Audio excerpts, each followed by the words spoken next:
മലയാളികൾക്ക് ദിലീപിൻ്റെ ഭാഗ്യവീടിനെക്കുറിച്ച് അറിയാൻ വളരെയധികം ഇഷ്ടമാണ്. നാഴികയ്ക്ക് 100 വട്ടം എപ്പോഴും മാധ്യമങ്ങൾ വിളിച്ചോതുന്ന ഒരു പേരാണ് പത്മസരോവരം എന്നത്. ആലുവയിൽ വളരെയധികം പ്രശസ്തമായ ഒരു വീട് തന്നെയാണ് ദിലീപിൻ്റെ പക്കലുള്ളത്. വലിയൊരു ഫാമിലി ആയതുകൊണ്ട് തന്നെ അവിടെ എല്ലാവരും ഉണ്ട് എന്ന് തന്നെ പറയണം. എപ്പോഴും അവിടെ കൂടെ ഉണ്ടാവാറുള്ളതും എപ്പോഴും അമ്മയും കാവ്യയും ഒക്കെയാണ്. ഇപ്പോഴിതാ 600 കോടിയോളം വില വരുന്ന ദിലീപിൻ്റെ വീടിനെക്കുറിച്ചാണ് ഇപ്പോൾ സംസാരിക്കുന്നത്.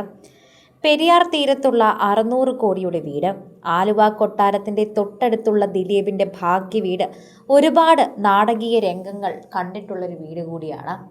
കാവ്യയെ വിവാഹം കഴിച്ചു കൊണ്ടുവന്നത്, മഞ്ജുവിനെ വിവാഹം കഴിച്ചത്, അതുപോലെ മഞ്ജു ദിലീപും തമ്മിലുള്ള പ്രശ്നങ്ങൾ, ദിലീപിൻ്റെ വീട്ടിലെ ചർച്ചകൾ, അങ്ങനെ എല്ലാം തന്നെ കണ്ടിട്ടുള്ളൊരു വീട് കൂടിയാണ്. കൊച്ചിയിൽ നടി ആക്രമിക്കപ്പെട്ട കേസുമായി ബന്ധപ്പെട്ട് തന്നെ ദിലീപ് കിടക്കുമ്പോൾ അവിടെ ഏറ്റവും കൂടുതൽ ചർച്ച ചെയ്യപ്പെട്ടതും ഈ വീട്ടിൽ വെച്ച് തന്നെയാണ് ദിലീപിൻ്റെ എല്ലാ മാനസികാവസ്ഥയും എല്ലാവരും കണ്ടതും. ദിലീപ് കരഞ്ഞതും അവസാനം വിധി വന്ന് നിരപരാധിയാണെന്ന് അറിഞ്ഞപ്പോൾ ചിരിച്ചതും എല്ലാം തന്നെ ശരിക്കും പറഞ്ഞാൽ ഈ ഒരു വീട്ടിൽ കാഴ്ചവെച്ച് അല്ലെങ്കിൽ അവരത് കാണാനും സാധിച്ചു.